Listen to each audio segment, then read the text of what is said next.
Ginisang tahong na sagana sa gulay. Ayan, ngayon na naman kami mag-uulam ng tahong.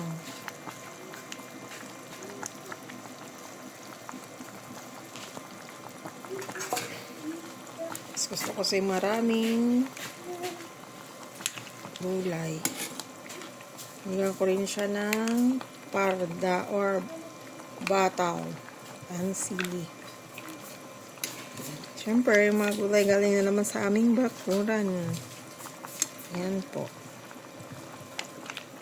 Yummy, ang bango. Bango-bango. Kunti lang ang sabaw. Marami yung tahong.